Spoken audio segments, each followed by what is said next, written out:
दुश्मनी जम कर करो मगर ये गुंजाइश रहे कि दोस्त जब हम आपस में हों या मिलें तो फिर शर्मिंदा ना हो, या आमना सामना हो तो शर्मिंदा ना हो। नमस्कार, मंथन में आपका स्वागत है। मैं हूं दुर्गेंद्र चौहान।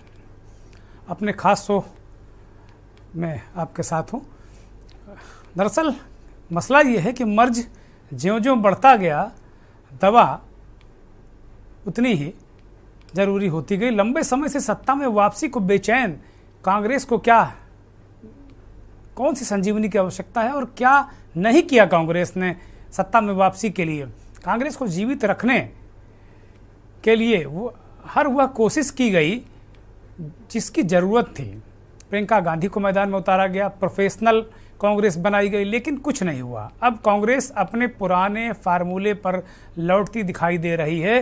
कांग्रेस के नए अध्यक्ष का चयन राजनीति की डेमोक्रेसी वाले फार्मूले से होने जा रहा है, या ये बताने की कोशिश की जा रही है कि डेमोक्रेसी वाला फार्मूला है। वहीं दलित अध्यक्ष के साथ उत्तर प्रदेश में ब्राह्मण, मुस्लिम और भूमिहार, इस तरह का एक कॉम्बिनेशन बनाकर कांग्रेस ने प्रांतीय अध्यक्षों का नाम दिया है और एक तरीके से नया समीकरण उत्तर प्रदेश में बनाया है। यानी उसकी जो नज़र है वो उत्तर प्रदेश के करीब 21% दलित मतदाता और 19-20% मुस्लिम मतदाताओं पर है।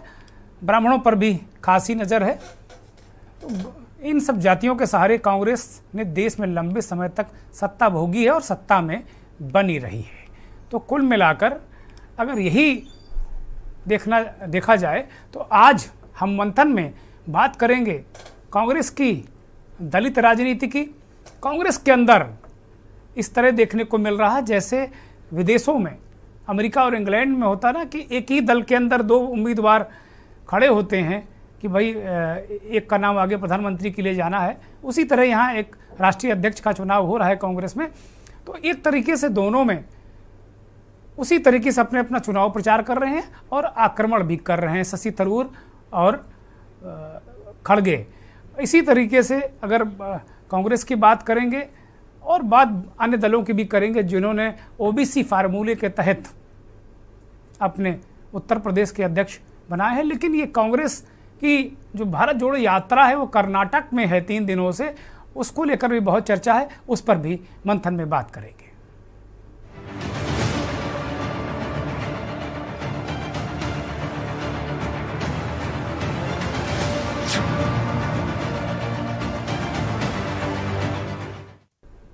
पहले बात उत्तर प्रदेश की, खाबरी से दिल्ली की बात खड़गे तक। काशीराम के चेले ब्रजलाल खाबरी दलित वर्ग से आते हैं और बुंदेलखंड से आते हैं, जहां अच्छी खासी आबादी है। उनको उत्तर प्रदेश कांग्रेस का अध्यक्ष बना दिया गया है। और ये तब हुआ जब कांग्रेस के राष्ट्रीय अध्यक्ष की कुर्सी सोनिया गांधी छोड़ रही हैं। उससे पहले उन्होंने यूपी को दलित अध्यक्ष दे दिया और 6 प्रांतीय अध्यक्ष दे दिए, जिसमें तपे तपाए नेता हैं। इसमें 2-3 ऐसे नेता भी हैं जो यूथ कांग्रेस से लेकर NSUI तक के प्रदेश अध्यक्ष रहे, योगेश दीक्षित और 1-2 नाम और हैं। पूर्वांचल में अजय राय किसी परिचय के मोहताज नहीं हैं। नसीमुद्दीन सिद्दीकी बसपा से आए हैं, नकुल दुबे बसपा से आए हैं। तो कुल मिलाकर एक पूरा फार्मूला साधने की कोशिश की गई है। और खड़गे की ताजपोशी से पहले उत्तर प्रदेश की ताजपोशी, उत्तर प्रदेश के अध्यक्ष की कुर्सी पर दलित को बैठाकर हाईकमान ने एक संकेत और संदेश दे दिया है कि देश के सबसे बड़े राज्य में, जहां भारतीय जनता पार्टी के अध्यक्ष जाट बिरादरी से हैं, चौधरी साहब भूपेंद्र चौधरी, समाजवादी पार्टी के अध्यक्ष कुर्मी हैं, पटेल हैं, वहीं दलित कार्ड पर या दलित जो अपना फार्मूला था, दलित मुस्लिम और ब्राह्मण वाला फार्मूला कांग्रेस का था, उसी फार्मूले पर कांग्रेस पार्टी पुराने फार्मूले पर लौटती नजर आ रही है। एक पूरा मसला ये है। और वहीं लगभग ये तय माना जा रहा है कि दलित वर्ग से आने वाले खड़गे कांग्रेस के नए अध्यक्ष होंगे। तो क्या कुछ और राज्यों में इस तरीके के फार्मूला जो बना है उसका असर देखने को मिलेगा? और कुल मिलाकर ये स्थितियां उत्तर प्रदेश की अगर बात करें तो यहाँ बैकवर्ड बनाम दलित करने की कोशिश की है। अखिलेश यादव ने कई बार कई मंचों से अपने आप को बैकवर्ड नेता के रूप में स्थापित करने की कोशिश की है और लगातार इस पर वो बात करते रहे हैं। और उनके पिता मुलायम सिंह यादव उत्तर प्रदेश में पिछड़ों अति पिछड़ों के सर्वमान्य नेता अभी भी बने हुए हैं। ऐसे में कांग्रेस की ताज़ा रणनीति क्या गुल खिलाती है, ये आगे देखना वाली बात होगी। प्रांतीय अध्यक्षों ने कुल मिलाकर ये परिस्थितियां जो बनी हैं उसको लेकर एक बात हो रही है। और ये जो नए नवेले प्रांतीय अध्यक्ष हैं और जो नए नवेले अध्यक्ष हैं उनसे हमारे सहयोगियों ने बात की, वो सुनिए।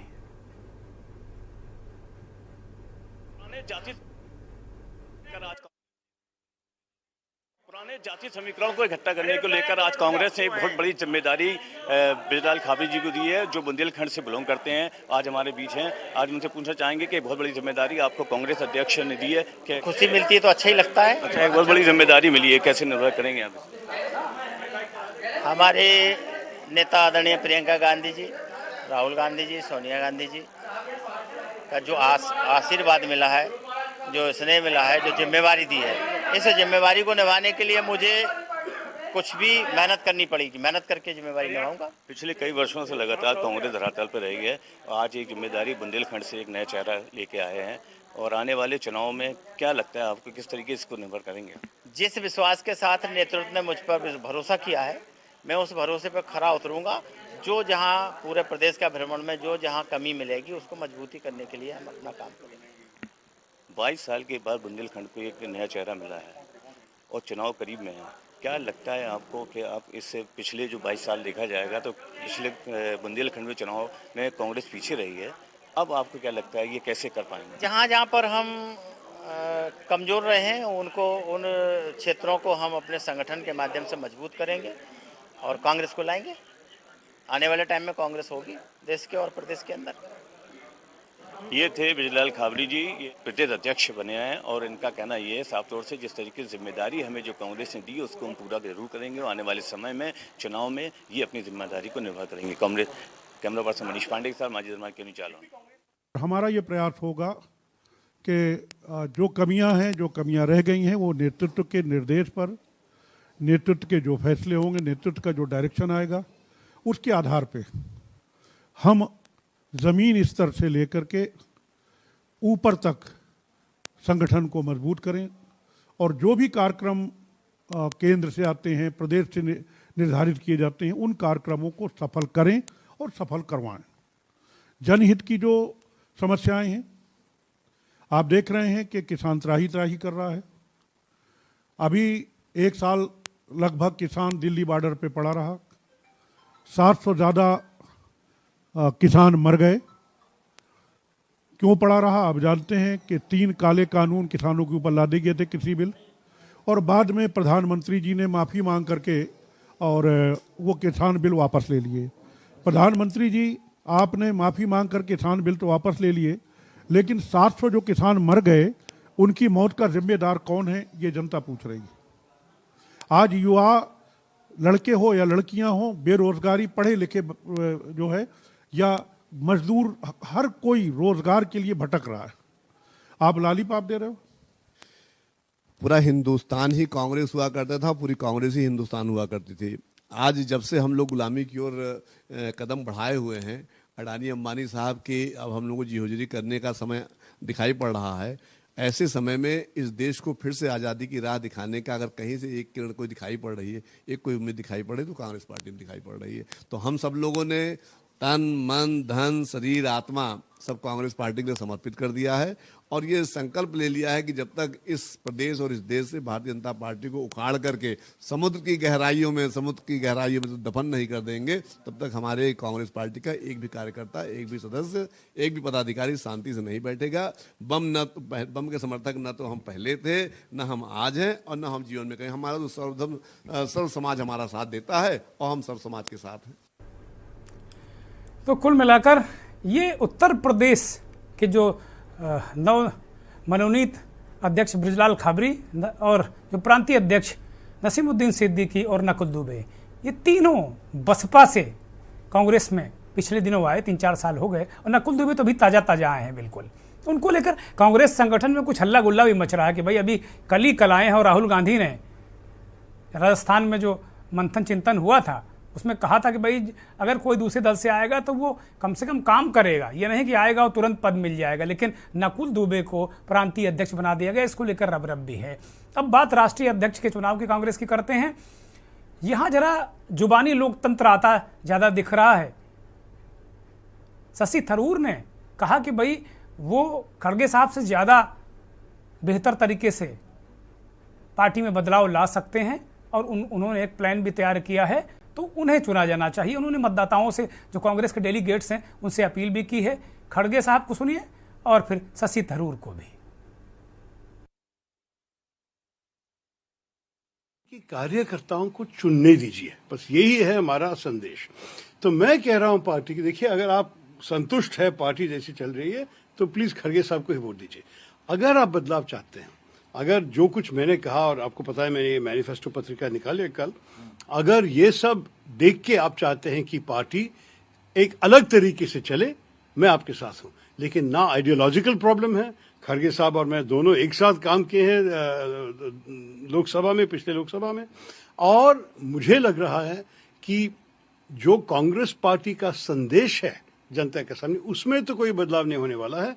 हम सिर्फ इसको सख्त बना के, मजबूत बना के बार बार कहते रहेंगे, लेकिन हमारे काम के तरीके, कार्यकर्ताओं के जो बंधन है उनके नेताओं के साथ, जो सारे निश्चय दिल्ली में हो रहा है आजकल, उसको जरा सा नीचे करके शक्तिकरण हमारे ग्रास रूट्स पे, हमारे मंडल, हमारे ब्लॉक, हमारे जिला, हमारे राज्यों में, उस लेवल्स पे अगर आप अधिकार दे दें तो मेरे ख्याल में पार्टी के लिए अच्छा होगा। लेकिन अगर आप सोच रहे हैं कि सब कुछ ठीक ठाक चल रहा है तो प्लीज खड़गे साहब को ही वोट दीजिए। कांग्रेस पार्टी के अध्यक्ष पद का चुनाव लड़ना चाहिए। सभी ने वो कहा कि हमारा पूरा सहकार है, कोऑपरेशन है, आप जरूर इस इलेक्शन में उतरना चाहिए। पार्टी के जो बुनियादी सिद्धांत है और जो पार्टी के विचार है, उस विचारधारा को भी मैं आगे बढ़ाऊंगा। सभी जो मेंबर्स हैं वो कहेंगे, और जो भी कमेटी बनेगी, जो भी पॉलिसी मैटर बनेगी, सबके सहमति से बनेगी। ये नहीं है कि अकेला करने का, मैं करने का नहीं है, हम करने का है। ये उनकी मर्जी है और मैं किसी को फोर्स नहीं करता। उन्होंने मेरे को टेलीफोन किया था कंग्रेचुलेट करने के लिए, तो मैंने कहा धन्यवाद आपको, लेकिन ये बेटर होगा कि कंसेंसस कैंडिडेट बनके एक ही उभर के आए। तब उन्होंने कहा नहीं, डेमोक्रेसी में फाइट करना है, इसलिए फाइट करता हूं। खड़गे साहब ने कहा कि भाई शशि थरूर ने उन्हें फोन किया, उन्होंने कहा कि भाई सब एक तरीके से एक जो मत है एक तरीके से आना चाहिए, उभर कर आना चाहिए। लेकिन शशि थरूर ने बड़ी मतलब खरी खरी कह दी, बिल्कुल बहुत। और वास्तव में मैं आज इस मंथन के इस मंच से ये कह रहा हूं बहुत पूरी जिम्मेदारी के साथ में कि अगर ये पार्टी में वास्तव में इस तरीके का कांग्रेस में चुनाव हो रहा है तो सारे दलों में होना चाहिए। भारतीय जनता पार्टी में होना चाहिए, समाजवादी पार्टी में होना चाहिए, आरजेडी में होना चाहिए, जितने क्षेत्रीय और राष्ट्रीय दल हैं उनमें इस तरह चुनाव होना चाहिए। कम से कम ये पैटर्न जरूर दिखा शशि थरूर की तरफ से। ये इस चुनाव को एक तरीके से लोकतांत्रिक दिखाने की कोशिश की गई है और मुझे लगता है शशि थरूर बहुत सीरियसली चुनाव लड़ रहे हैं और वो पार्टी के अंदर भी एक नया विचार ला रहे हैं। भले ही वो अध्यक्ष ना बन पाए, ये हो सकता है कि वो अध्यक्ष ना बन पाए, लेकिन पार्टी के अंदर एक नया विचार बदलाव का उन्होंने कहा कि भाई दिल्ली में बैठकर कांग्रेस नहीं मजबूत होने वाली है, उसको मंडल स्तर पर, ब्लॉक स्तर पर, जिला स्तर पर शक्ति देनी होगी, सशक्तिकरण करना होगा। कांग्रेस का सशक्तिकरण, इंपावर करना होगा। दिल्ली में बैठकर फैसले नहीं चाहिए, मंडल वाला नेता फैसले करे, जिला वाला नेता फैसले करे और संघर्ष करे, तभी कांग्रेस के अपने स्वर्णिम दिनों की तरफ बढ़ेगी। ये बहुत बड़ी बात है और इसी बात को लेकर G23 और शशि थरूर उसी ग्रुप से G20 थी जो कि अब लगभग खत्म हो चुका है, उसी से आते हैं। लेकिन बड़ी महत्वपूर्ण बात कही, और मुझे लगता है कि युवा पीढ़ी ने इस तरीके का चुनाव या इस तरीके का जो कैंपेन इनसाइड द पार्टी नहीं देखा होगा, क्योंकि अब फरमान आते हैं कि फला अध्यक्ष ढिका अध्यक्ष, कांग्रेस में भी आते रहे, बीजेपी में भी आते रहे, सभी दलों में आते हैं। लेकिन शशि थरूर ने इस कांग्रेस अध्यक्ष के चुनाव को एक तरीके से नया टिल्ट देने की कोशिश की। वो कह रहे हैं अगर पार्टी जिस तरीके से चल रही है, अगर वैसे तरीके से आपको चलने देना है तो खड़गे साहब को जिता दो। ये अपने आप में बहुत बड़ा तंज है, ये तंज है अपने प्रतिद्वंदी उम्मीदवार पर। इतने सीनियर नेता को बहुत सफाई से, बड़ी तमीज से ये तंज किया कि भाई खड़गे साहब को जिता दो, यथास्थितिवादी हैं वैसे ही रहेंगे। लेकिन अगर बदलाव चाहते हो कांग्रेस दौड़े, तो फिर शशि थरूर हैं। ये बहुत बड़ी बात है। मंथन में सारे मेहमान जुड़ गए हैं, मेहमानों का परिचय करा देते हैं। भारतीय जनता पार्टी की बहुत ही प्रखर प्रवक्ता शबनम पांडे जी हमारे साथ जुड़ गई हैं। शबनम जी, बहुत स्वागत, बहुत अभिनंदन और बहुत आभार आपका वक्त देने के लिए के न्यूज़ को। समाजवादी पार्टी के बहुत वरिष्ठ नेता MLC शशांक यादव जी हमारे साथ जुड़ गए हैं। यादव जी, बहुत स्वागत, बहुत अभिनंदन और बहुत आभार आपका वक्त देने के लिए के न्यूज़ को। इंडियन नेशनल कांग्रेस से चंद्रेश कुमार जी प्रवक्ता जुड़ गए हैं। चंद्रेश जी, आपका भी बहुत स्वागत, बहुत अभिनंदन और बहुत आभार। चंद्रेश जी का जरा जो विंडो है, जो खिड़की है, वो ठीक की जाए। चंद्रेश जी का आधा चेहरा दिख रहा है दर्शकों को, इसको पूरा दिखाया जाए। और राजनीतिक विश्लेषक PK धवन साहब हमारे साथ जुड़ गए हैं। धवन साहब, बहुत स्वागत, बहुत अभिनंदन और बहुत आभार। राजनीति और समाज को बहुत अच्छी तरह समझने वाले शिक्षाविद और राजनीतिक विश्लेषक प्रोफेसर डॉक्टर अजय आर्या साहब हमारे साथ जुड़ गए हैं। अजय आर्या साहब, बहुत स्वागत, बहुत अभिनंदन और बहुत आभार आपका के न्यूज़ को वक्त देने के लिए। सबसे पहला सवाल प्रोफेसर डॉक्टर अजय आर्या से ही शुरुआत। डॉक्टर साहब, जैसे विदेशों में हम लोग देखते हैं कि प्रधानमंत्री पद के दावेदार दो नेता कैंपेन करते हैं, एक दूसरे से चुनौती देते हैं, प्लान करते हैं, फिर पार्टी से निकलकर व्यक्ति आता है। मुझे लगता है बहुत दिनों बाद ये दिख रहा है, जिस तरीके से शशि थरूर ने कहा कि भाई अगर आप यथास्थितिवादी हैं, कांग्रेसियों से कहा है, और ऐसे ही पार्टी चलाना चाहते हो, आप ठीक समझते हैं कि पार्टी बहुत ठीक चल रही है, तो आप खड़गे साहब को जिता दीजिए। अगर बदलाव चाहते हैं तो फिर मुझे वोट दीजिए। और उन्होंने कहा कि भाई दिल्ली में बैठकर, ये बहुत बड़ा तंज है कि भाई दिल्ली में फैसले नहीं जब तक होते रहेंगे कांग्रेस घाटे में रहेगी। मंडल, जिला, स्टेट फैसले यहां होने चाहिए, कांग्रेस यहां से बनेगी। तो ये तंज भी है, बहुत साइजगी से वो कह रहे हैं कि भाई बहुत वरिष्ठ नेता हैं, खड़गे साहब हमारे साथ काम किए हैं, और खड़गे साहब भी कह रहे हैं कि भाई वैचारिक रूप से हम सब एक होने चाहिए। खड़गे साहब हमें लगता है जो शुद्ध भाषा में यूपी के रफू करते नजर आए, और शशि थरूर आक्रामक हैं, और वो चुनाव जीते ना जीते लेकिन वो एक संदेश जरूर देकर जाएंगे। प्रोफेसर डॉक्टर अजय आर्या जी, बहुत बहुत धन्यवाद कि आपने मुझे एक अवसर दिया के न्यूज़ पे अपनी बात रखने का।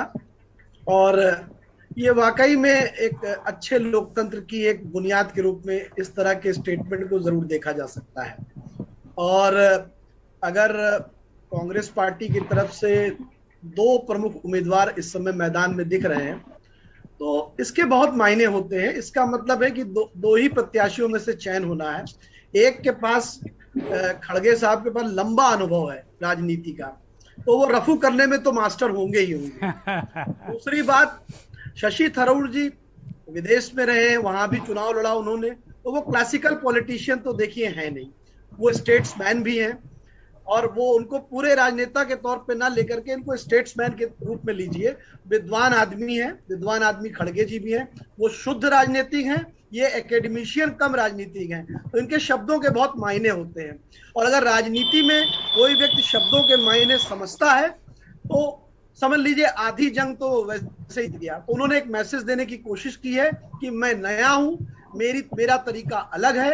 कांग्रेस के डेलीगेट या यूपीसीसी मेंबर या एआईसीसी मेंबर अगर उन्हें चाहें तो उन्हें ये ताजपोशी दे सकते हैं। तो एक ना एक तरीके से वो अपनी कैंपेन ही कर रहे हैं, इसमें कोई नेगेटिव बात नहीं है, वो ललकार नहीं रहे हैं। वो मुझे लगता है संभवतः कि खड़गे जी की जो वरिष्ठता है उसको ध्यान में रखते हुए उन्होंने अपनी बात को इस प्लेटफॉर्म पे रखा। अच्छी बात है। कांग्रेस कम से कम, अगर कांग्रेस पार्टी इस लोकतंत्र लोकतांत्रिक जगह पे या लोकतांत्रिक देश में लोकतांत्रिक तरीके से चुनाव करती अगर दिख भी रही है तो ये अच्छी बात है हेल्दी डेमोक्रेसी के लिए, इसमें किसी को कोई दुविधा नहीं होनी चाहिए। ठीक बात है, ठीक बात है। धवन साहब, इस तरीके का ठीक है, विपक्ष के सत्ता पक्ष के लोग कह सकते हैं कि ये दिखावा है, ये ड्रामा है, रिमोट अध्यक्षताएं हो गया। दूसरे भी दल ऐसा दिखावा क्यों नहीं करते? कम से कम जनता को तो भरोसा हो कि कुछ हो रहा है। धवन साहब देखिए, आप वास्तव में अब पार्टी में एक लोकतांत्रिक प्रक्रिया के तहत काम करना चाहते हैं, पार्टी में सबको साथ लेकर चलना चाहते हैं, या आप ये दिखाना चाहते हैं? इन दोनों चीजों में बहुत ही फर्क है। मैं अपनी बात को और पुख्ता से ढंग से कहूंगा। देखिए, अध्यक्ष का चुनाव क्यों हो रहा है? राष्ट्रीय अध्यक्ष किसी को भी बनाने की ये प्रक्रिया क्यों हो रही है? वो इसलिए हो रही है कि हमको पार्टी को, कांग्रेस पार्टी को एक ऐसा आदमी चाहिए जो पूरे देश में कांग्रेस को मजबूत कर सके और लीड कर सके। वो लीडर, पूरी पार्टी का एक लीडर बने सारे वर्कर्स का। जहां पे ये प्रक्रिया चल रही है, उसी प्रक्रिया के दौरान पार्टी, अच्छा, जो लीडर होता है उसको अपनी काम करने के लिए टीम को चुनने की स्वतंत्रता भी होती है कि हमें किस टीम के साथ काम करना है, कहाँ पे कौन कौन अपने नुमाइंदों को एक्टिवेट करना है, किस फील्ड में किसकी एक्सपर्टीज है। ये किसी भी पार्टी के अध्यक्ष का प्रेरोगेटिव होता है। अभी बैकडोर से उत्तर प्रदेश में कांग्रेस ने कुछ अपॉइंटमेंट्स कर दिए हैं, तो क्या ऐसा नहीं है कि जो ये अपॉइंटमेंट्स हुए हैं ये आने वाले कांग्रेस के अध्यक्ष के अधिकारों को कर्टेल किया गया है या उसको यूज कर लिया गया है? मुझको नहीं लगता है कि कांग्रेस जो ये कर रही है ये वास्तविकता में किसी लोकतांत्रिक प्रक्रिया के आधार पे चीजों को लेके बढ़ने का काम कर रही है, बल्कि जो पिछले 10 सालों में कांग्रेस के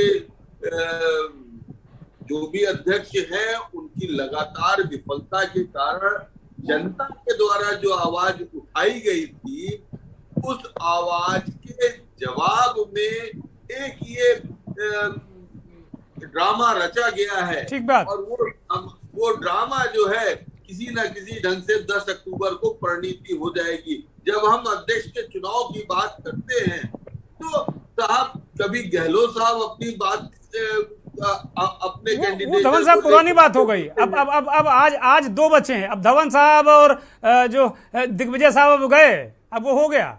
अब आज पे चर्चा कर रहे हैं। शशि थरूर ने जो कहा कि भाई अगर आप यथास्थितिवादी हैं, कांग्रेस को ऐसे ही मरियल हालत में देखना चाहते हैं, तो खड़गे साहब को परोक्ष रूप से कहा, प्रत्यक्ष रूप से नहीं कहा उन्होंने। तो आज की बात करेंगे। दुर्भाग्य ये है कि चुनाव कौन लड़ेगा ये भी तय किया जा रहा है। तो सारी जगह तय होता। नई बात कांग्रेस में क्या है? चंद्रेश कुमार, धवन साहब ये कह रहे हैं कि भाई ये ड्रामा कर रहे हैं आप लोग, और आचार संहिता एक तरीके से लगी थी और आपने उत्तर प्रदेश में अपॉइंटमेंट कर दिए। आचार संहिता लगी थी, नामांकन हो चुके थे। इसका मतलब सोनिया जी को भरोसा नहीं था कि खड़गे जी उनके हिसाब से काम करेंगे। चंद्रेश कुमार, अध्यक्ष का ये प्रोरोगेटिव होता है और देखिए ऐसा है। नहीं धवन साहब जो अभी अध्यक्ष है सोनिया गांधी, कार्यकारी अध्यक्ष, उनको अभी भी अधिकार है अपॉइंटमेंट करने का। लेकिन अब आचार संहिता वाला हमने सवाल उठाया चंद्रेश कुमार से, उसका क्या जवाब देंगे ये जाने। बताइए चंद्रेश जी। धवन साहब, यदि कांग्रेस को लेकर इनका एटीट्यूड पहले से निगेटिव है तो उसमें मैं कुछ ज्यादा नहीं कह सकता। मैं अपनी बात कहूंगा। सबसे पहली बात तो इस बात का समर्थन प्रत्येक इस देश के जो बुद्धिजीवी लोग हैं उनको करना चाहिए कि हमारे देश में कांग्रेस पार्टी एकमात्र लोकतांत्रिक पार्टी है जो अपने यहाँ प्रेसिडेंट का इलेक्शन करा रही है। अभी हमारे सामने एक वीडियो आया जिसमें मोदी जी, अमित शाह जी और जेपी नड्डा जी जा रहे हैं। जरा इस वीडियो को आप जब देखेंगे तो आपका दिमाग, इस वीडियो को जरा देखिए, यदि ये वीडियो चल रहा है तो किस प्रकार से एक राष्ट्रीय पार्टी के राष्ट्रीय अध्यक्ष को गृह मंत्री हाथ पकड़कर बाहर कर देते हैं। देखिए इस वीडियो। ये इस देश की लोकतंत्र है। सवाल कांग्रेस पर आप उठा रहे हैं। कांग्रेस ने तो बड़े मर्यादित तरीके से चुनाव की घोषणा कर दी और डेलीगेट्स के हाथ में है। डेलीगेट्स के ऊपर कोई प्रेशर नहीं है। डेलीगेट स्वेच्छा से वोट देंगे, जिसको अपना अध्यक्ष चुनना होगा। शशि थरूर क्या कह रहे हैं कि भाई आप यथास्थिति मरी हारने वाली कांग्रेस चाहते हैं तो भाई खड़गे साहब को दे दीजिए, और अगर बदलाव चाहते हैं तो आप मुझे बनाइए। साहब के संदर्भ में शशि थरूर जी के जो बयान है उनके निजी बयान है, और शशि थरूर जी के संबंध में खड़गे जी के जो बयान है उनके निजी बयान है। नहीं, तो चुनाव है, दोनों चुनाव लड़ रहे हैं, उसमें क्या दिक्कत है? एक दूसरे पर आरोप प्रत्यारोप लगा सकते हैं। जैसे लोकसभा विधानसभा चुनाव में विपक्षी दल के दो पक्षों के नेता आपस में लगा सकते हैं, ये भी लगा सकते हैं। यही मतलब है चुनाव का। जी, कम से कम शशि थरूर साहब खड़गे साहब का बाह पकड़कर बाहर तो नहीं खदेड़ रहे हैं, समझिए बात को। और जहां तक इन्होंने कहा कि उत्तर प्रदेश के अध्यक्ष और प्रांतीय अध्यक्षों के चुनाव, ये कार्यक्रम तो 6 महीना पहले हो जाना चाहिए उनका अपॉइंटमेंट। उत्तर प्रदेश के जो हमारे कार्यकर्ता हैं लंबे समय से अध्यक्ष का इंतजार कर रहे थे और हर रोज इंतजार होता था। धवन साहब वही तो सवाल उठा रहे हैं कि आचार संहिता लगी है, अध्यक्ष का चुनाव हो रहा था और सोनिया गांधी ने अपॉइंटमेंट कर दिया।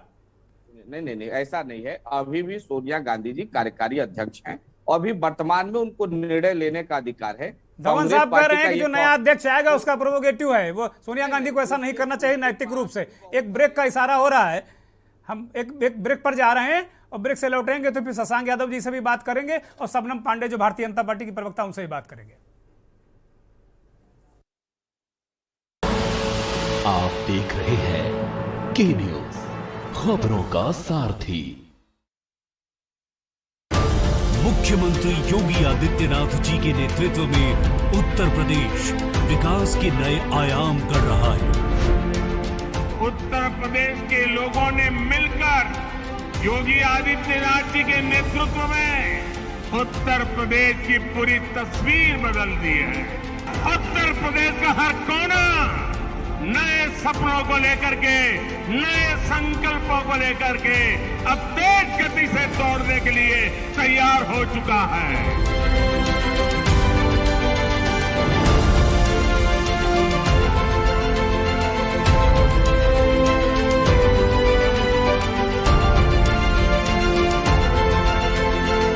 छह माह विकास के, प्रगति और विश्वास के।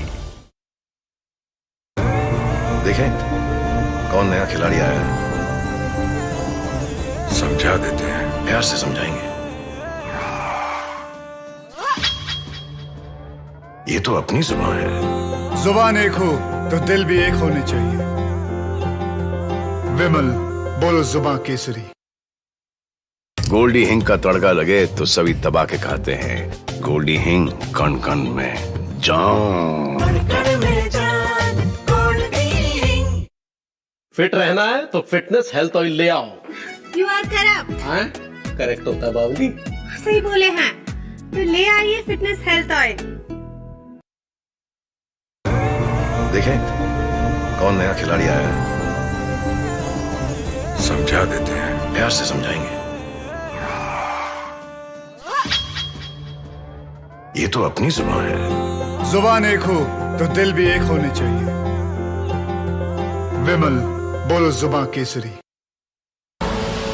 आप देख रहे हैं के न्यूज, खबरों का सारथी।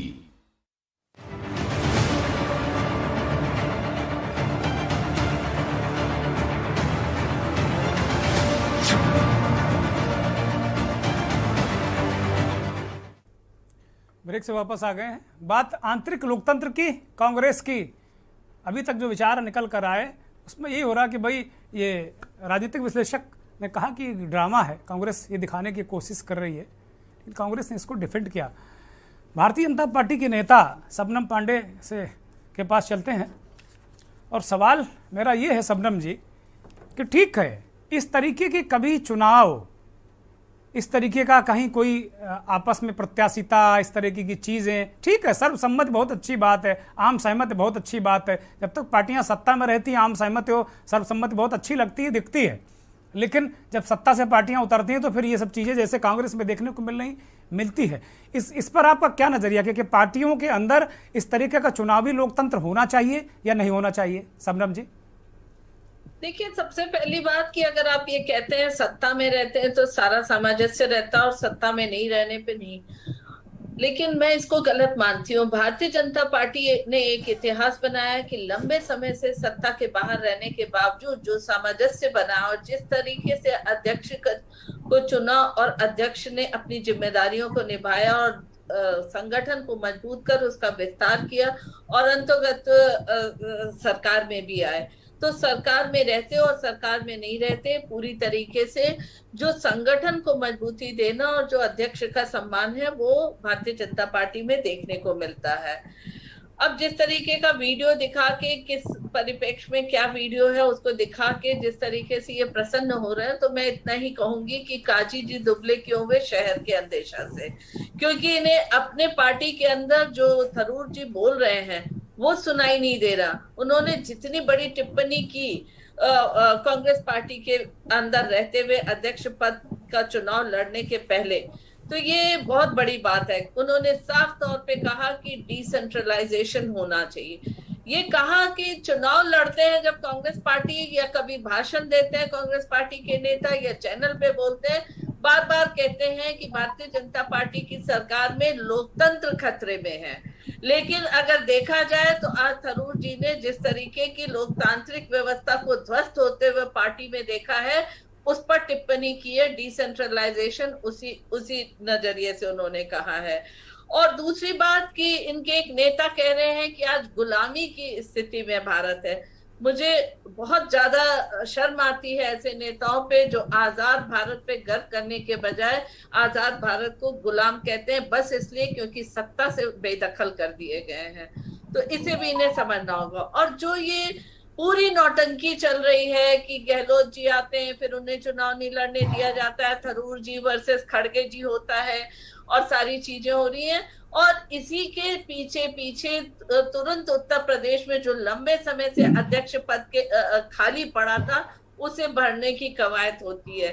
ये साफ तौर पे कांग्रेस पार्टी के गांधी परिवार का डर दिखता है, क्योंकि उन्हें लगता है कि अगर कोई अध्यक्ष जो उनका रबर स्टैंप ना हो, जो उनका बंधुआ मजदूर ना हो और वो बन जाए तो कहीं ना कहीं सारे राज्य उनके हाथ से जाएंगे। तो ऐसे लोगों को बैठा दो जो नकेल कसता रहे राष्ट्रीय अध्यक्ष पे, क्योंकि उत्तर प्रदेश एक बड़ा राज्य है। तो ये कहीं ना कहीं यहाँ से इसकी शुरुआत हुई है और ये डर साफ तौर पे दिखाता है कि जो कुछ भी होगा कांग्रेस पार्टी में वो कहीं ना कहीं गांधी परिवार की सहमति और मुहर लगाने पे होगा। ये जो कुछ भी चल रहा है ये केवल एक तरीके से दिखावा है, ये दिखाने की कोशिश है कि हम परिवारवाद से बाहर निकले। ठीक बात। और जो बनेगा उसका हश्र क्या होगा वो सीताराम केसरी जी के हश्र से अच्छी तरह जानता है। गहलोत जी एक बड़े पॉलिटिशियन रहे हैं, उन्होंने जिस तरीके से पैर पीछे किया उन्हें पता है कि मुझे धोती के साथ ही रहना है, धोती के बगैर नहीं रहना है।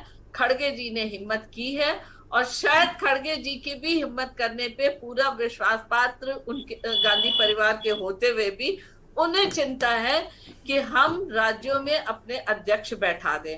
और राज्य में अध्यक्ष बैठाना राजनीति में होने वाले अध्यक्ष के पहले पूर्व अध्यक्ष अगर जब वो चुन के आएंगे तो सोनिया जी पूर्व अध्यक्ष। ठीक बात है शबनम जी जवाब ले लेते हैं। चंद्रेश जी उंगली उठा रहे हैं। चंद्रेश जी बोलिए। बहुत जल्दी में शशांक जी के पास मुझे जाना है, बहुत जल्दी में। चंद्रेश आपकी आवाज नहीं मिल रही। मैं शबनम जी से बड़ी विनम्रता पूर्वक कहना चाहता हूं कि जिनके घर शीशे के होते वो दूसरों के घरों पर पत्थर नहीं फेंकते। ये बताएं कि क्या भारतीय जनता पार्टी राष्ट्रीय अध्यक्ष का चुनाव कराएगी या नहीं कराएगी। हम तो भविष्य में प्रांतों में भी प्रदेश अध्यक्ष का चुनाव कराने की तैयारी कर रहे हैं। कांग्रेस पार्टी पूर्ण रूप से लोकतांत्रिक पार्टी है और गांधी परिवार का मतलब कोई परिवार नहीं है, पूरा कांग्रेस ही गांधी परिवार है। कांग्रेस पार्टी का एक एक कार्यकर्ता गांधी परिवार का अपने आप को मानता है। ठीक बात है, ठीक बात। तो इसलिए आपके आरोपों का कोई यहाँ पर आधार नहीं है। भारतीय जनता पार्टी में फैसला अमित शाह जी और मोदी जी लेते होंगे, कांग्रेस में ऐसा नहीं होता। कांग्रेस में पूर्ण रूप से डिसेंट्रलाइज व्यवस्था है और राजनीतिक विकेंद्रीकरण के तहत हम कार्य करते हैं। अरे हमने तो गांव की राज व्यवस्था बनाकर, ठीक बात है। दूसरे दौर में आएंगे चंद्रेश जी आपके बात आगे, दूसरे दौर में आएंगे। शशांक जी के पास चलते हैं। शशांक जी, शशि थरूर जी ने, जैसे अभी चंद्रेश जी कह रहे हैं कि वो हमारे यहाँ डिसेंट्रलाइजेशन है, वो बात करें कि भाई ऐसा, अगर ऐसी कांग्रेस चाहते हैं तो आप खड़गे जी को बना दीजिए, और अगर डिसेंट्रलाइजेशन चाहते हैं, फैसले ऑन द स्पॉट चाहते हैं, तो मुझे बनाइए। तो मेरा सवाल आपसे यही है कि भाई आप वरिष्ठ पत्रकार भी हैं और पत्रकारिता को बहुत अच्छी तरह से समझते हैं। शशांक जी, कुल मिलाकर क्या आपको लगता है कि दलों के अंदर दिखावा ही सही इस तरह का लोकतंत्र होना चाहिए?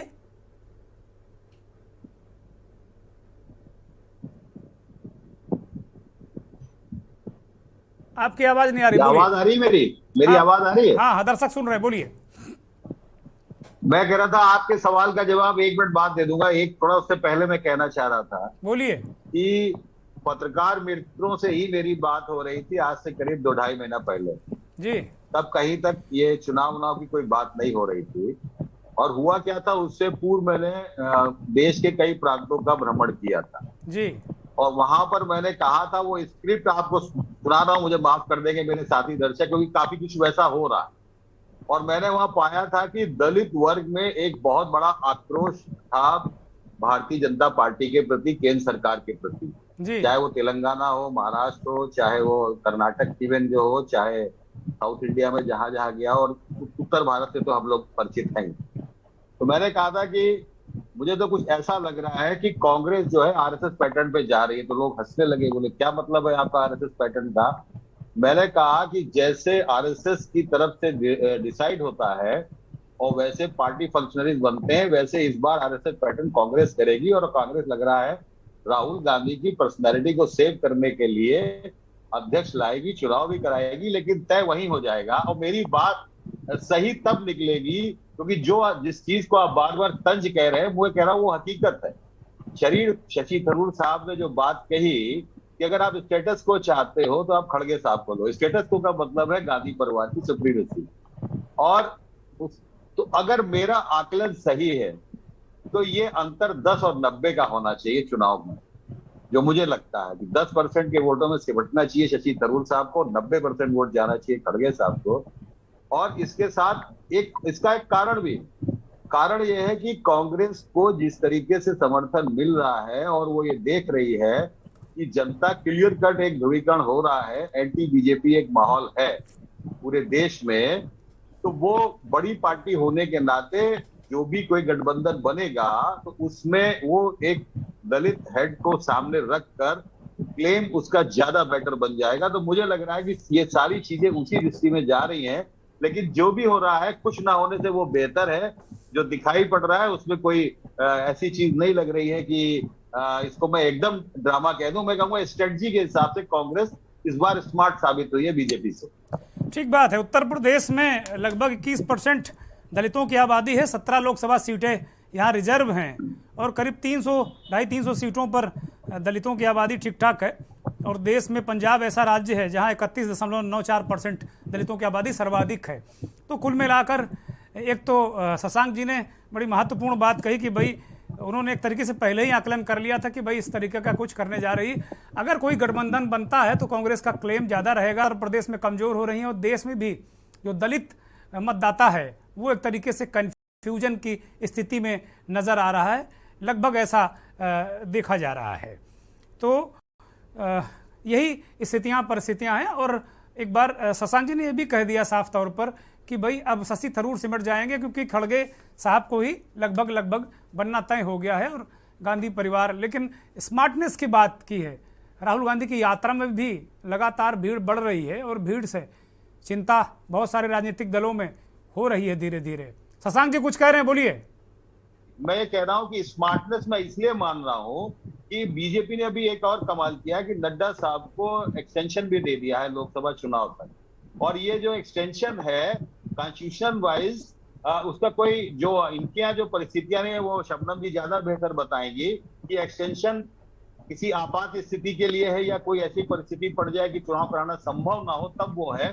यहाँ पर कौन सी परिस्थिति थी कि चुनाव तक उन्हीं को किया जा रहा है। मुझे लग रहा है कि अपने इंटरनल जो कॉन्फ्लिक्ट्स हैं उनको बचाने के लिए, क्योंकि आरएसएस का आज एक बहुत महत्वपूर्ण हाउसवले साहब का बयान आया है कि गरीबी का राक्षस हिंदुस्तान को कमजोर कर रहा है और बेरोजगारी बढ़ रही है। जी है जिस पर लगातार अटैक हो रहे हैं और मुझे लग रहा है कि अपोजिशन के जो स्कोप निकल के आ रहा है उसको कहीं ना कहीं उस वैक्यूम को आरएसएस अपना, क्योंकि बहुत बड़ा ऑर्गेनाइजेशन है इन लोग का, बहुत स्मार्ट लोग ये लोग भी हैं, तो इन्होंने उस धार को कम करने के लिए, क्योंकि अपोजिशन कंटिन्यूअसली गरीबी और बेरोजगारी पे बोल रहा था, तो आज आरएसएस ने वो बात बोल के वो भले मीडिया कहे कि साहब विपक्ष के हाथ में एक हथियार लगा, लेकिन इन लोग का जो स्टाइल है उस स्टाइल में ये है कि वो धार को भोतरा करना चाहते हैं। ठीक बात है। हकीकत ये है दूसरी तरफ कि जो कांग्रेस समझ जितना भी विपक्ष है उसकी समझ में आ गया है कि इस बार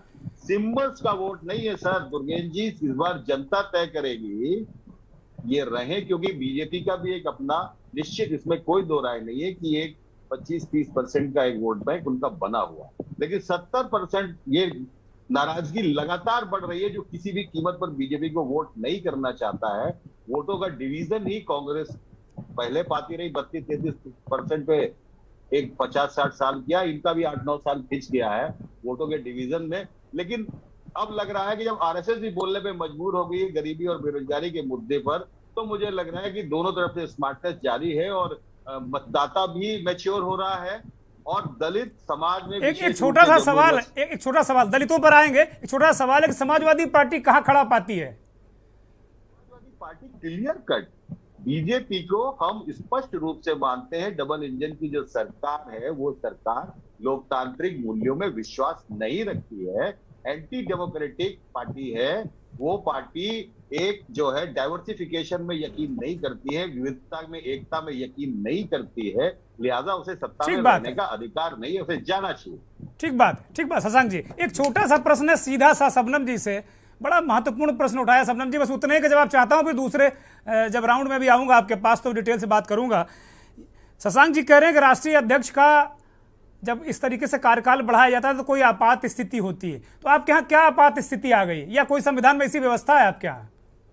देखिए दुर्गेश जी, अगर हम हमारे संगठन को देखिए तो संगठन के जिस तरीके से हम विस्तार और मजबूती करते हैं उसके हम निचले स्तर से लेके ऊपर तक के स्तर की सारी संभावनाओं को देखते हैं और उन संभावनाओं को देखते हुए ऐसा महसूस हुआ कि हमारी लोकसभा जो चुनाव हो रहा है उस अभी तक के चुनाव में नड्डा जी ने अध्यक्ष रहते हुए बहुत मजबूती दिया है संगठन को और उस रेपो को बनाए रखे। ऐसा नहीं कि हमारी गाड़ी पटरी से उतर जाए, तो उस रेपो को बनाए हुए निश्चित तौर पे किसी का कार्यकाल बहुत बेहतर जब महसूस किया जाता है और लगता है कि हाँ अभी इनके रहने से और मजबूती होगी, तो यही वजह है कि उन्हें एक्सटेंशन दिया गया। एक्सटेंशन जनरली इसी वजह से दिया भी जाता है। ठीक बात, आपकी बात आ गई। डॉक्टर आर्य साहब आपके पास आ रहा हूं।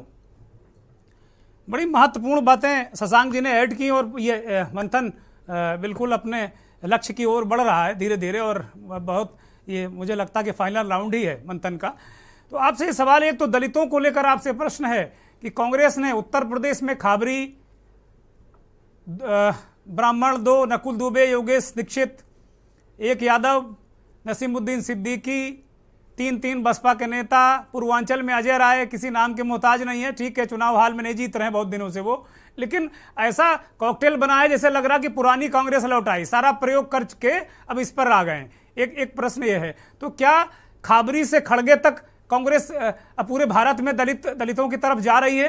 क्योंकि जो दलित नेतृत्व है देश में, मायावती के एक तरीके से नीचे आने के बाद इस चुनाव में 20-21% से सीधे 12% पर जाने के बाद कांग्रेस को अंदर से भरोसा होने लगा है, ट्यूशन होने लगा है। चंद्रशेखर जी मुस्कुरा भी रहे हैं कि कहीं ना कहीं हम कुछ बेहतर कर ले जाएंगे और अगर ये दलित वोट इसमें थोड़ा बहुत भी उनको मिल गया तो नैया पार हो जाएगी। लोकसभा में मुसलमान भी टैक्टिकल वोटिंग करता है। एक सवाल मेरा ये बड़ा महत्वपूर्ण है और एक और इससे जुड़ा हुआ सवाल है आर्य साहब कि जो आरएसएस ने महंगाई बेरोजगारी जो एक तरीके से एक धुरी के रूप में विपक्ष में इकट्ठा हो रहा है, उसका जो प्रेशर, उसको आज थोड़ा रिलीज करने की कोशिश की है। दोनों सवाल लेकिन बहुत जल्दी में। दोनों सवाल आपने बहुत महत्वपूर्ण मुझसे पूछे हैं। मैं आपके दूसरे सवाल का जवाब पहले देना चाहूंगा। मैं पिछली बार आपके चैनल पे बैठा था तो मैंने आपसे कहा था कि लड़ाई कहीं ना कहीं मंडल और कमंडल की तरफ जा रही है। कहा था आपने, कहा था। तो आप देखिए, अगर इसका कॉकटेल देखिए तो आप देखिए नीतीश, लालू, खाबरी, गहलोत, भूपेश बघेल, ये सारे ओबीसी के बड़े नेता हैं। खाबरी जी दलित से आते हैं। तो कांग्रेस ने शायद उस नैरेटिव को बहुत पहले पढ़ लिया था कि खड़गे बनाम थरूर हो जाए तो ज्यादा अच्छा है। और कांग्रेस ने दूसरी तरफ से भी जो दांव लगाया था वो गहलोत जी पे लगाया था। देखिए, गहलोत जी पे कोई भी एक्शन कांग्रेस पार्टी ने अभी तक लिया नहीं है। और ये बड़ा स्पष्ट नैरेटिव है उत्तर प्रदेश में एक शेड्यूल कास्ट के नेता को, जो जमीनी पकड़ के नेता हैं, काशीराम जी के थिंकिंग के नेता, वहां से काडर से निकले। तो मुझे ऐसा महसूस हो रहा है कि जो वैचारिक पार्टी अपने आप को मानते हुए चल रही थी, वो काडर बेस्ड बनने की तैयारी में है, क्योंकि 2024 में उसको साफ साफ मैदान खाली दिखाई प्रतीत हो रहा है कि मायावती जी का करिश्मा जरूर मौजूद है, लेकिन मैदान उन्होंने लगभग छोड़ रखा है। और आप देखिए कांग्रेस के उत्तर प्रदेश कांग्रेस कमेटी का जो भी इन्होंने विस्तार किया है, इन्होंने 4 नेता बीएसपी के पुराने इन्होंने शामिल किए हैं, जिसमें आप ब्रजलाल खाबरी को ले सकते हैं, बुंदेलखंड टाइगर कहा जाता है उनको। नकुल दुबे की अच्छी पकड़ है ब्राह्मणों के बीच में, प्रमुख रूप से मध्य क्षेत्र में और आसपास के क्षेत्रों में। उसके बाद जो और नेता है वो भी दूसरी पार्टी से आए।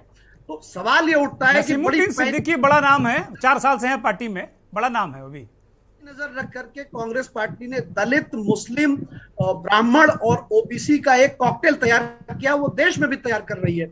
आप देखिए कि नीतीश कुमार बार बार इंडिकेशन दे रहे हैं और बार बार सोनिया जी से मिल रहे हैं। और मैंने पिछली बार भी आपके चैनल पे कहा था कि बिना सबके एक मत हुए जो भारतीय जनता पार्टी का एक मजबूत किला है, उसको ध्वस्त कर पाना संभव नहीं है।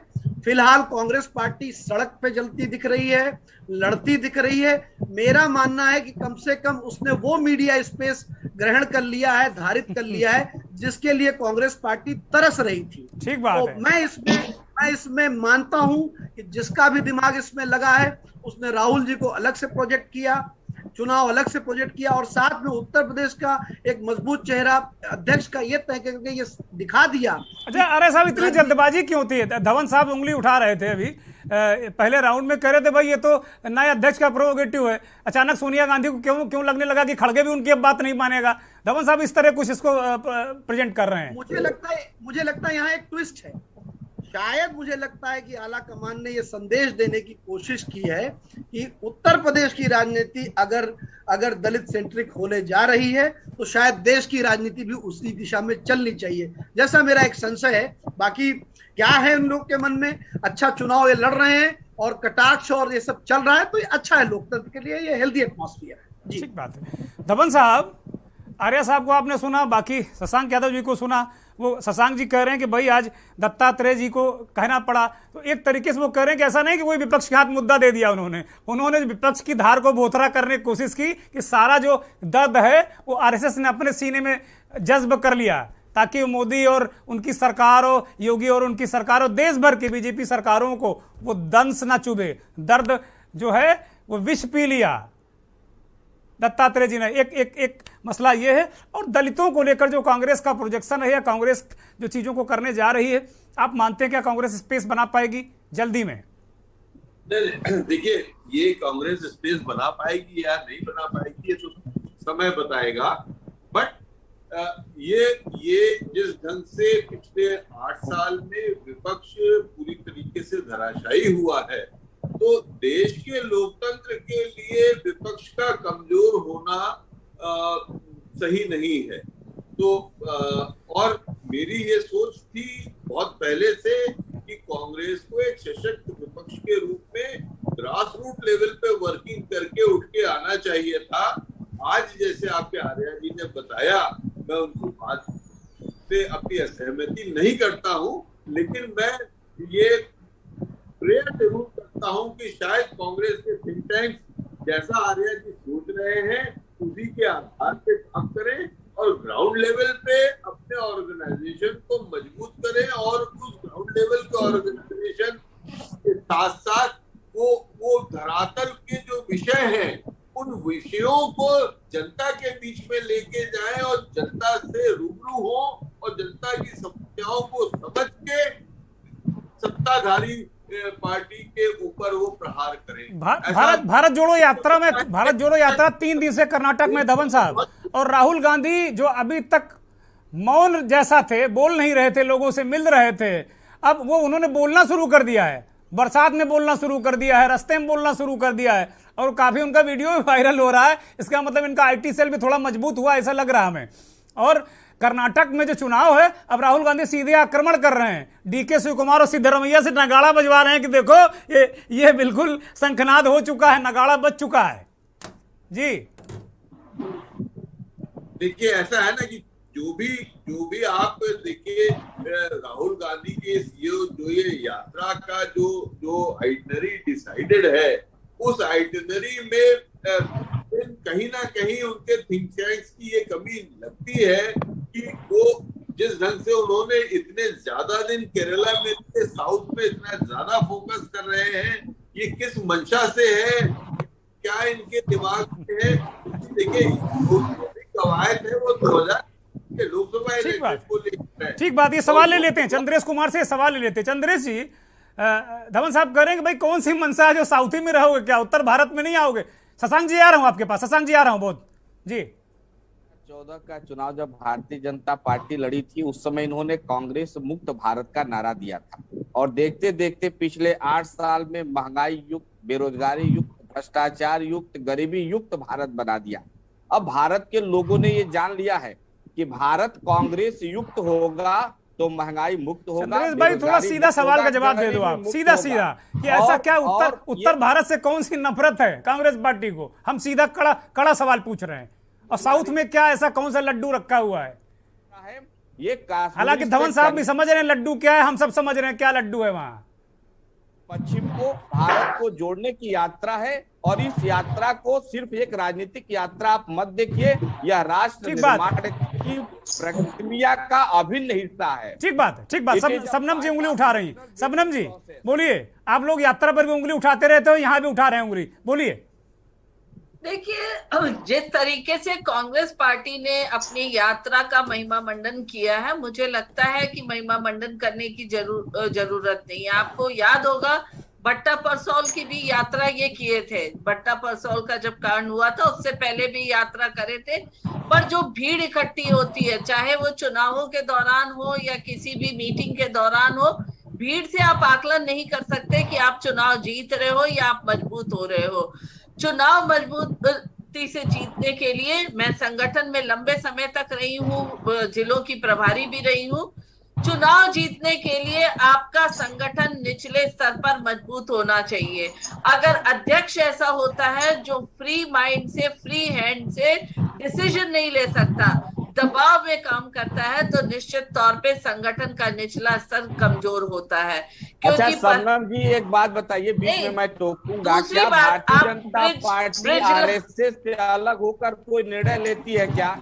भारतीय जनता पार्टी ऐसा होता है क्या जिसमें नागपुर का दखलंदाजी न हो? तो आप नागपुर के रबर स्टैंप की तरह कार्य करते हैं, आपके सारे निर्णय आरएसएस के कार्यालय में लिए जाते हैं, और आप हमारे ऊपर आरोप लगा रहे हैं। नहीं, मैं कोई आरोप नहीं लगा रही, वो आपका डिस्क्रिप्शन है। आप अपने संगठन में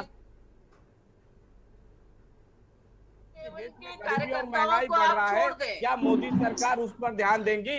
आरएसएस के ठीक बात। आप दोनों की बात आ गई, शशांक जी के पास चलते। शशांक जी बोलिए, फाइनल कमेंट है आपका मंथन के, आज के मंथन का फाइनल कमेंट शशांक जी। कांग्रेस की नीति और नियति स्पष्ट है, हम सरकार बनाने। चंद्रेश जी प्लीज बात आ गई, शशांक जी को बोलने दीजिए। टाइम बच रहा है, 1 मिनट में खाली बात कहना चाह रहा हूँ, केवल 1 मिनट में। 3 बातें महत्वपूर्ण है, ये नोट कर लीजिएगा भविष्य के लिए। नजूमी तो नहीं हूं, लेकिन एक आकलन है मेरा। ये सारी स्थितियां तब पैदा हुई हैं जब नड्डा साहब ने पटना में कहा था विपक्ष मुक्त भारत की बात। वहां से एक बेचैनी शुरू हुई है पूरे नहीं उन्होंने शशांक जी उन्होंने कहा था कि क्षेत्रीय दलों को उससे मुक्त कर देंगे हम, और कांग्रेस को तो पहले वो मुक्त कर चुके हैं। जी वो विपक्ष मुक्त वाले इसीलिए इम्प्लीमेंटेशन रहेगी। और दूसरी चीज मैं कह रहा हूं कि जो परिस्थितियां निकल के आ रही हैं, इसकी शुरुआत अखिलेश जी ने तब करी थी।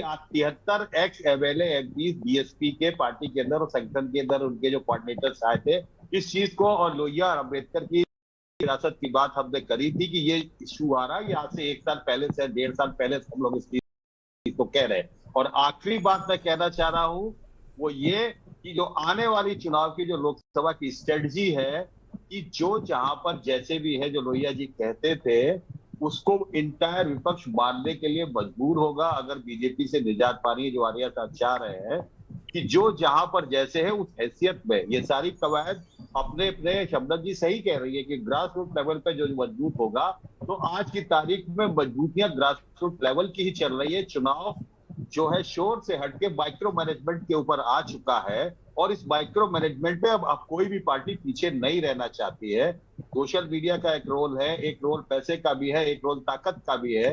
अब इस चीज को कि वोटों का डिवीजन कैसे रोका जाए, क्योंकि देश आज की तारीख में बहुमत में ये मान चुका है कि अब भाजपा को जाना चाहिए। इसलिए मुझे पूरा भरोसा है कि ये जितने भी एक्सपेरिमेंट्स हो रहे हैं ये आगे चल के कहीं ना कहीं पोलराइज होंगे। ठीक बात। शबनम जी बस 10 सेकेंड में बोलिए। मंथन, मैं बार बार इस बात को कह रही हूँ कि ये जिस तरीके से दलित, मुसलमान और तमाम ऐसे वोटों का, मानती हूँ राजनीति में इसके अहम रोल है, लेकिन राजनीति ने करवट ली है 2014 के बाद से करवट ली है।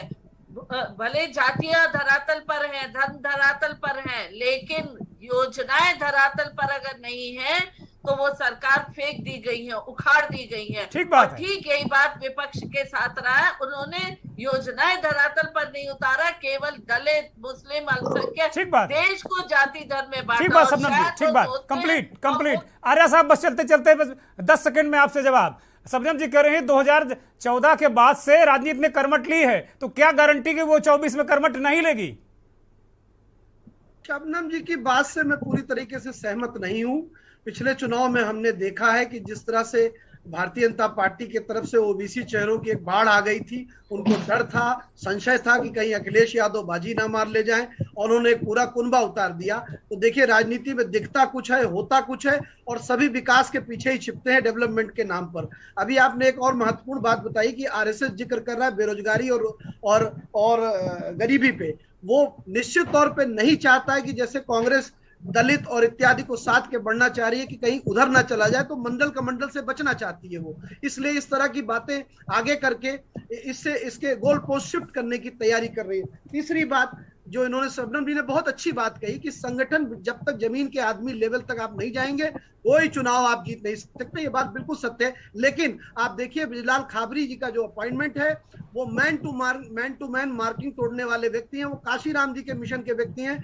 जब कुछ नहीं था इन लोगों के पास, संभवतः साइकिल से चले होंगे, घर बार छोड़ दिया, तो इनको पता है कि गांव में राजनीति कैसे करनी है, कैसे नहीं करनी है, पूरी टीम इनकी पुरानी है। तो मुझे लगता है कुछ ना कुछ खेती कांग्रेस यहाँ उगा लेगी उत्तर भारत में। ठीक बात। बहुत शुक्रिया प्रोफेसर डॉक्टर अजय आर्या साहब, बहुत शुक्रिया। शबनम जी आपका भी बहुत शुक्रिया, शशांक जी आपका भी बहुत शुक्रिया, चंद्रेश भाई आपका भी बहुत शुक्रिया, और बहुत बहुत धन्यवाद धवन साहब आपका भी बहुत बहुत धन्यवाद। बहुत ओजस्वी विचार हमारे दर्शकों तक पहुंचे, और धन्यवाद और बहुत बहुत आभार उन करोड़ों दर्शकों का जो के न्यूज़ को देखते हैं, के न्यूज़ इंडिया को देखते हैं, इस मंथन कार्यक्रम को देखते हैं। तो कुल मिलाकर बात करवट की है, और सारी जो कवायद है वो 24 की है। 24 में करवट यही रहेगी या करवट बदल जाएगी, ये देखने वाली बात होगी। अब वक्त हो चला है चलते चलते का, और चलते चलते में हम बात करेंगे कांग्रेस की भारत जोड़ो यात्रा की। ये यात्रा 3 दिन पहले कर्नाटक में दाखिल हो चुकी है, और अभी 18 दिन इस यात्रा को कर्नाटक में रहना है। राहुल गांधी इस यात्रा में रोज नए नए कीर्तिमान बना रहे हैं। उन्होंने जोरदार बारिश में भाषण दिया, और ये वीडियो सोशल मीडिया पर खूब वायरल है। कर्नाटक में उनका स्वागत भी लाजवाब तरीके से हुआ। आज चलते चलते में हम आपको दिखा रहे हैं कि कन्नड़ अंदाज में जो कन्नड़ जो संस्कृति है, जो वहाँ का कल्चर है, उसमें राहुल गांधी का स्वागत किस तरह लोगों ने किया, और वो नज़ारा बड़ा अद्भुत था। बहुत बहुत धन्यवाद। नमस्कार। कन्याकुमारी से कश्मीर तक ये यात्रा चलेगी, रुकेगी नहीं।